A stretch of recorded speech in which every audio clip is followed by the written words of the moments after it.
I am so confused. I don't get it. I do not get it. What hello peoples of the internet, my name is Kevin and welcome back to another video. Okay guys, so for today's video, I'm doing something that I'm very excited about because it is a reading for the first time series that I've wanted to do for a while now, and I've been waiting to put it off because I knew that the third one was coming out in August, and I was like, if I just leave it off until then, I could read the first one and the second one and then have the third one read it around the time it comes out. And I was like, that's just perfect in terms of organizational skills. But I am finally going to be reading The Kissing Booth for the first time. I have already seen the movie, I think once or twice, and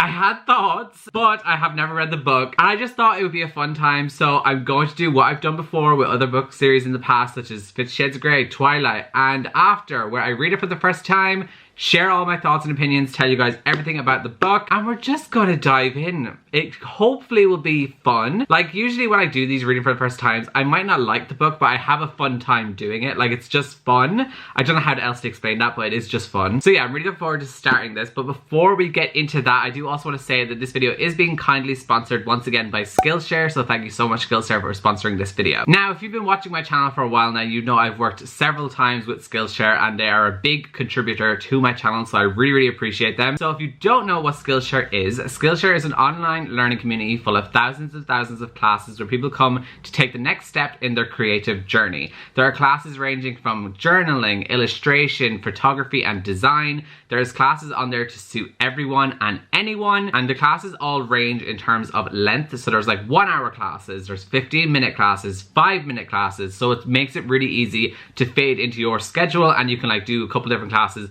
whenever you have the free time to do it. It's also just a perfect place if you're thinking about developing a skill and something that you've always wanted to do. Skillshare is the perfect place for you to find a class to start developing and honing in on this new skill that you want to explore. So I have taken several different classes on Skillshare, and I've recommended several to you already, but another one that I would really like to recommend to you guys is Mastering TikTok, Stop Scrolling and Post Your First TikTok by Taylor Lauren. Now, I took this class because I love making TikToks and posting on that platform, and this class has been a really good one for me because Taylor goes through like several different things that you need to know in terms to like grow and be successful on TikTok, such as debunking myths about like how the algorithm work and the For You page works on TikTok, optimizing your TikTok with like text and captions and hashtags. And then also there's another part where Taylor goes through where she demonstrates how to create a meme mentality, which is to help you go viral on TikTok. So if any of you guys out there are also someone who's very interested in creating on there, I would definitely highly recommend this class. But if not, there is several other ones on there, and I'm sure you'll find something that you're looking for. And if you would like to try out Skillshare for yourself, the first 1,000 of you that click the link in my description will get a free month trial at the Skillshare Premium membership. So yeah, if Skillshare sounds like something you would be interested in, I would definitely check out that deal and that free trial. And yeah, thank you so much once again to Skillshare for sponsoring this video. Okay, so from this point onwards, there is going to be spoilers, there's going to be reactions, there's going to be everything and everything. If you don't want to know anything about this,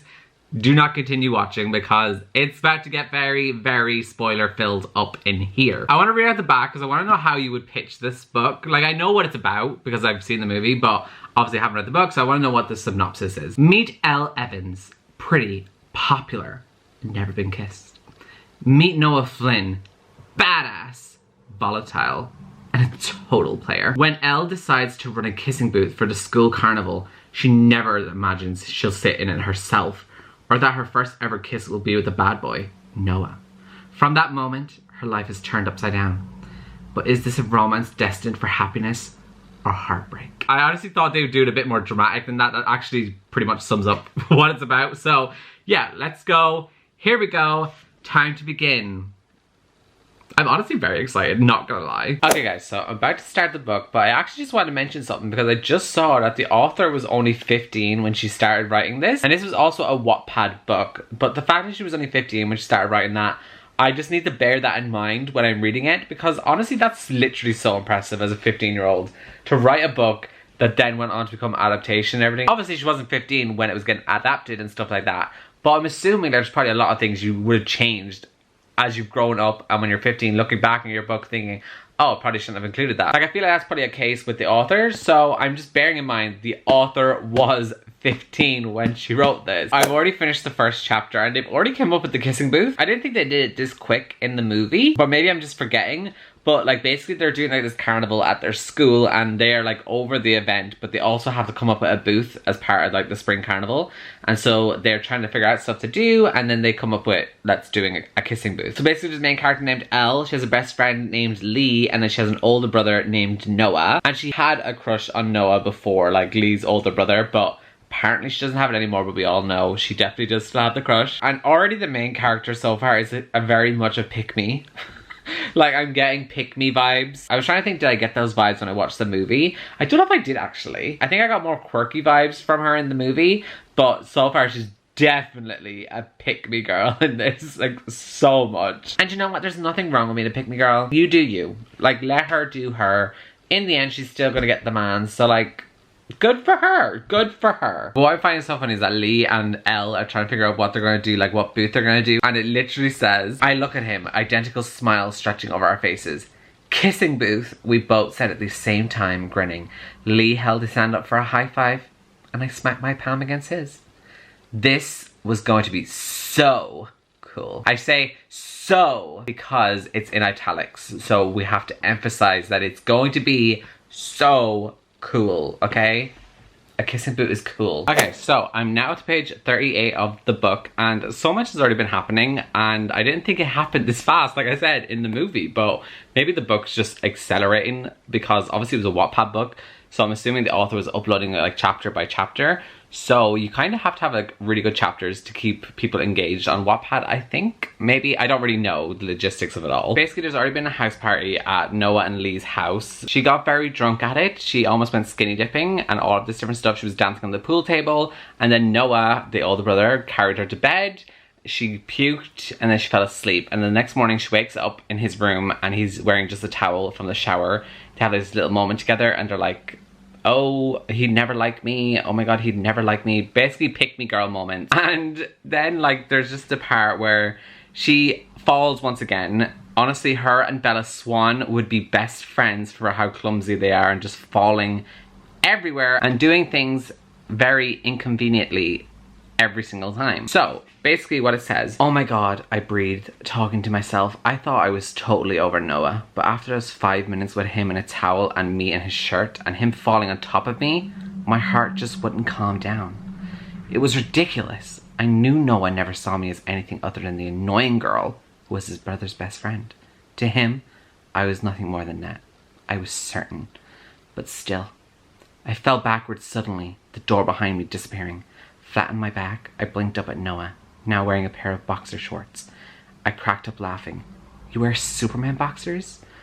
He looked down at himself as though he needed visual confirmation of this.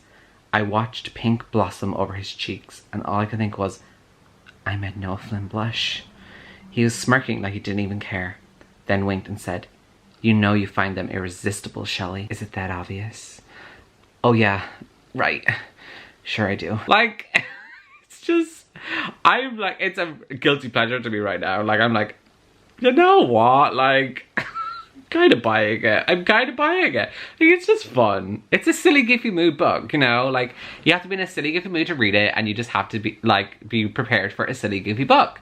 It all makes sense when you're in the silly, goofy zone. Anyways, starting chapter 4. Hello everybody, welcome back to Kevin reading The Kissing Booth, even though it's been 2 seconds since my last update. Anyways, I am now at page 76 of the book. I'm on chapter 7. And this book, I'm not gonna lie, it's a little bit of a guilty pleasure. Like, I expected it to be maybe a little bit worse for some reason. Like, I actually really am kind of enjoying it. But there is things, obviously, that I'm not liking, I'm not vibing with. For example, Noah, which is this character right here. He is basically the older brother of her best friend. And he is not letting her be with any guy. Like, no guy is allowed to ask on her a date, like any of these things. Like, he gatekeeps her, basically. That's how I'm kind of seeing, like, he's gatekeeping who she's allowed to date and, like, all of these kind of things. So I don't really like that. And then there's just this big whole spiel that they just had. It was just weird. I need to read it out to you. And also, they are doing the kissing booth and everything. They want Noah to be part of the kissing booth because all the girls want him to be in it. all this different stuff. There's actually a big group of girls in this that weren't really in the movie. I know there's like 3 girls in the movie, but they're not that big of a character in it, but they're actually playing a bigger role in this than they did in the movie. Also, another big thing that I really don't like about the movies is how they have like rule number 4, never go to college unless you're going to the same college as your bestie. Like all of those stupid rules. You shouldn't be going to a college just because your best friend's going there. You should be going because of like, is it actually what you want to do, not because your best friend's going there. That's what I don't like about the movie, like they kind of promote all those different like rules and everything. And that's not in the book. Like there's none of those rules. So I like the book for that reason, because I really don't like the rules in the movies. So I'm really glad they don't actually exist in the book. And yeah, so basically Elle got asked out by a guy named Cody in one of her chemistry classes. And then Noah was like, no, you can't date him, it's not allowed. And that's basically what I'm about to read out to you. He just wants in your pants like any other guy. So you're telling me that there's not one respectable boy in school who doesn't just want a girl for sex? Or maybe you're trying to say that's all I'd be good for. Do I really have no personality, Noah? Imagine she had said no offense at the end. Oh, that would have been iconic. I didn't say that, but they're all the same. How would you know? You're the reason I haven't had a date in my entire life. Why would you even do that? You trust people way too easily, he snapped, interrupting me. A guy would just have to tell you he loved you and you wouldn't be waiting on you much longer. And he wouldn't be waiting on you much longer. I glared. Do you really think I'm that easy? Noah glared right back at me before he punched the kitchen door. It slammed shut and bounced back off the door frame.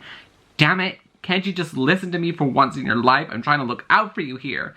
I don't need looking out for, I shouted back at him. Can't you just stay out of my life? I think I can handle going on one date, Noah. Like, the fact he punched a door because she's going on a date with someone. Like, I get that maybe he's just being protective because he does actually see her as a younger sister, like, or like his little sister, like he sees her like that. I would get it in that sense, but I know that they get together in the end, so he's literally just gatekeeping who she's allowed to date. Like, just tell her you like her.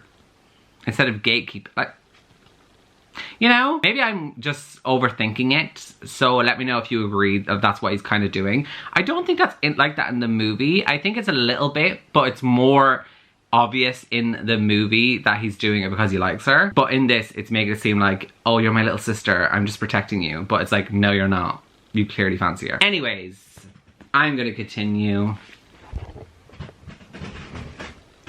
Oh, not that lighting. Oh, no. I'm gonna continue reading. Okay, guys, so it's the next day, and I'm up to page 119 of the book, chapter 10. I really don't even know what to keep updating about because I actually am kind of enjoying this. It's not a great book, though. Like, it's not top tier literature or anything like that. I don't know what it is. It's just, I'm finding it very entertaining and I'm not like hating it or anything. I do think Noah, like the way he's being so overprotective and doesn't let any guy go near her is kind of like too much for me. I'm like, okay, calm down, sir. They're having the kissing booth and literally the chapter ended with Noah going up to the booth and Elle had to step up and be part of the kissing booth and they're about to have their first kiss. Not me becoming a kissing booth stan. This is definitely not the 2021 narrative I saw in my future. Okay guys, so I'm up to page 145 now and I'm liking this book. So Noah and Elle are like a thing now and they're gonna keep it secret so that Lee doesn't know about it because they don't want it to ruin her friendship with Lee or anything in case something goes wrong and then like they can just pretend it never happened and Lee doesn't have to know. Which of course is a bad thing because he's gonna find out, it's gonna cause drama. We all know that's gonna come. But anyways, for now, they're like talking and stuff and he says this and like, I don't know why I'm kind of like, oh, not this. Anyways, I'm gonna read it out as a dramatic monologue because it's a dramatic scene. You're not making this any easier, Noah. We argue and you're such a jerk. Not to mention, you're Lee's big brother, but humiliating as it was, I blurted. But I felt something when we kissed. I don't know what the hell to do, but I'm not going to make out with you if we're just going to hook up. You want the truth, Elle? Noah was starting to sound really frustrated now, and his eyes were level at mine. You're the only girl who is herself around me, and I like that. But the fact that you don't want me back is sending me crazy. You're the only girl who didn't fall at my feet, and it's driving me insane. I haven't so much as looked at anyone else because of you. Did you know that? You're all I can think about. And when I read that, the song from Shrek just started playing in my head. Can't stop thinking about it. Come on, work a little faster. Like that started playing in my head when I was reading it. Whoa, okay. So it wasn't like he just confessed he loved me and had done for years. But hell, who would have guessed that I, Rochelle Evans, the girl with no experience whatsoever in the boy department, would be the one to drive Noah Flynn crazy. It's just... it's just so funny and I don't know why I'm liking it. You know what, I'm not going to question it anymore. I like it, okay? I'm living my truth. It's fine. The book so far is better than the movie because the book does not have those stupid rules that the movie does. And you know what? I'm having a fun time. We're having fun. Okay guys, so I am now on page 200 of the book, almost halfway. And you know what? Sometimes you need a boy in your life like Noah who will break another boy's rib for you. Like, that's what you need.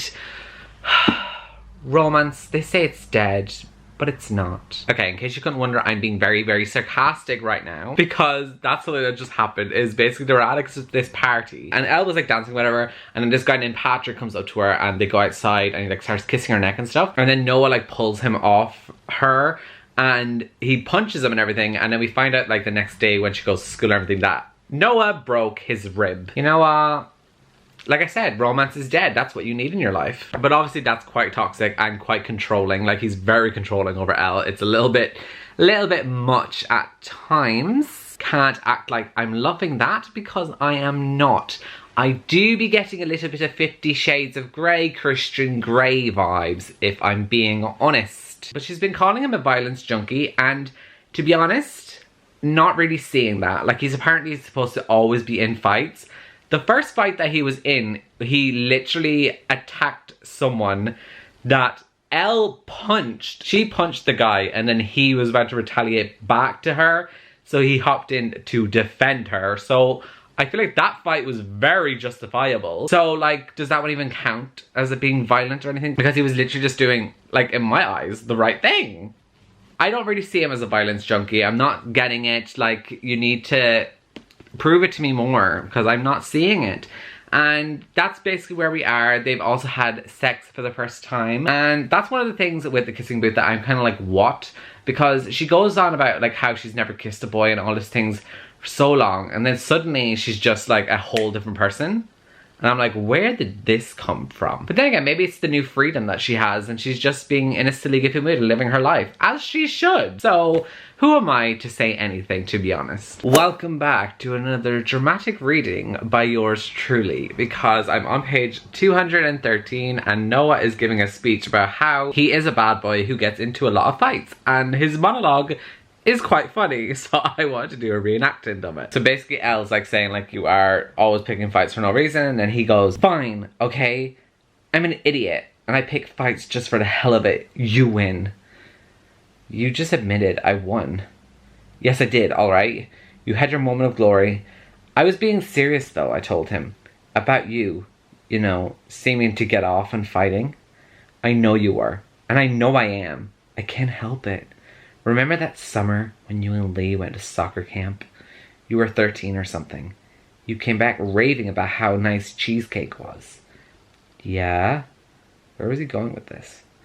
Then I thought, he remembered when I went to soccer camp? I hardly remembered that. Not someone reversing and making beeping noises. I'm trying to read a monologue. Gosh.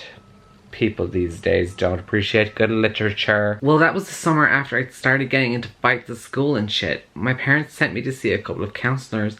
They were trying to help, I know that. But the thing is, they tried, but they failed miserably. I'm a bad boy. And always will be. Guess it's just the way my brain's wired. Like, who just says, I'm a bad boy and always will be? Noah's like, you know you love me, XOXO, bad boy. Like, he always will be. He always will be a bad boy. It was in his blood, it's in his DNA. It's just the way he is. Besties, I'm 312 pages into the book and I really have nothing bad that much to say about it, apart from Noah being really controlling and being sometimes a bit too aggressive in terms of like wanting to fight people constantly. That is it. But like, this book is nowhere near as bad as I thought it was going to be. Like, the movie, I literally cannot emphasize this enough, makes this way more cringe than it is. Even though there is parts definitely I am cringing in here, like I've already said. Like, I do cringe at some of the lines. I'm kind of like, okay. But I thought I was going to be cringing a lot more than I am. So yeah, like basically Noah and everyone have been exposed. Lee found them kissing in school or anything. They had a bit of a fight. Then Noah left because he was just so angry. Now they're back and they're going to just dance together. Noah's going with Elle and everything. And they're meeting everyone there. All of that stuff. Like, even the argument between the two brothers was so downplayed compared to how it is in the movie. Like, I know in the movie it's so dramatic and everything. It's not even that big of a deal in this. Like, I don't know. I don't know. I think because I've read so many books like Twilight, 50 Shades of Grey, and After, and like when I've read them, they are bad. And I was expecting this to be bad, but it's actually not that bad. Like, really, I think I'm probably going to give this a 3 out of 5 stars because it's not the best thing I've ever read, but it's also not the worst thing I've ever read either. It's literally 3-star worthy. So yeah, I actually think I might just go and finish it and then come back with my thoughts because I don't even have things to update you about the book because I'm actually liking it. There's nothing to pinpoint about complaints or anything. But unless something comes up that I'm like, oh, I need to discuss this scene. So, we shall see. But for now, I really think I'm becoming a Kissing Booth stan. Or a Kissing Booth apologist. This is my villain origin story. Don't love that for me. So, I finished it.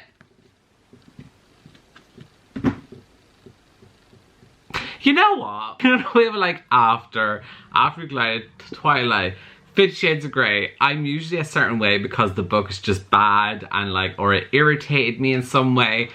I am irritated with this book because I was expecting to go in not enjoying it. So I was like kind of preparing myself for that. And I kind of find it fun when you read something that you just know you're not probably gonna like. I think it can be sometimes really fun to do because it makes you appreciate something that is really good then. Like, I don't know if that makes sense, but it makes sense to me. So I was kind of going into this not expecting to like enjoy it at all. And now I'm irritated because it actually wasn't that bad. Like, I genuinely think I'm going to give this like 3 out of 5 stars. Like, it was just fine.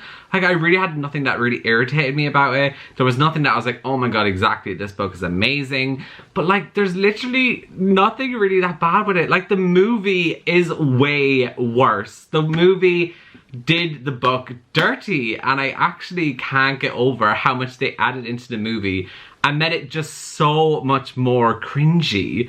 Like, I actually don't get it. Like, why did they do all those changes for the movie when the book was fine? Like, if they adapted this exactly like how it is in the book, the movie actually would not be that bad. Like, it actually probably wouldn't be, or if like the acting was different or something. I don't know, like, it actually would not be that bad. I have so many mixed opinions. Anyways, so Noah and Elle, they're together. As I said, Lee and Noah and everything don't really fight that much. They do have an argument about it, and he is annoyed that like she kept it a secret from him and all that kind of stuff. But it's resolved very quickly. And Lee, the younger brother, does move on from it, and like he gets over it very easily because he gets his own girlfriend named Rachel. And then they're together. He asks her to be his girlfriend at like this dance, and he makes a big spiel, like makes an announcement, everything, asks him to be his girlfriend. It's actually really cute how he asks her to be his girlfriend. Like, I don't know how to feel. I was expecting something else going into this. Like, it is a good thing. Like, I actually didn't like really dislike it, but like, I was expecting to not like it. I'm just all over the place right now. And then like other things happen. He basically just keeps making up to her that like I'm not gonna be the person that I was, like that angry person and that controlling person that I was at the first half of the book. He proves it so many times that he's not being that person. Like, he literally treats her so nice, and he gets her like this lovely stuff for her birthday. He books a hotel room for them after the prom and everything. It's really like cute. And then he like brings her out to Starbucks to like tell her that he's gotten into Harvard University in Massachusetts. And he talks to her about how like we need to do like long distance because I'm going to be moving and everything. And like they actually communicate and stuff. I am so confused. confused. I don't get it. I do not get it. So yeah, like I just don't understand the movie process. I don't understand the movie adaptation now. I really, really do not understand the movie adaptation now. And yeah, basically the book ends with Noah going off to Massachusetts and Elle is kind of just like, oh, is this gonna work between the two of us? Are we gonna like survive this distance and stuff? And then it just ends, and that's where the second one's gonna start then, obviously with them doing long distance and stuff. That's it for this video, I guess. Like, that's me reading The Kissing Booth. 3 out of 5 stars. Really don't have anything much to complain about it other than the fact the movie did it dirty. So dirty. But yeah, that is going to be it for this video. Please let me know down below in the comments what you thought. If you've ever read this book, do you agree with me and think that the movie literally did it dirty? Because I really am interested to see what everyone's thoughts are. I do also once again want to say thank you to Skillshare for sponsoring this video. And don't forget, the first 1,000 of you that click the link in my description will get a 1-month free trial of the Skillshare Premium membership. And yeah, that is going to be it for this video. And I really hope you guys enjoyed it. And I shall see you all next time in my next video. So goodbye, guys.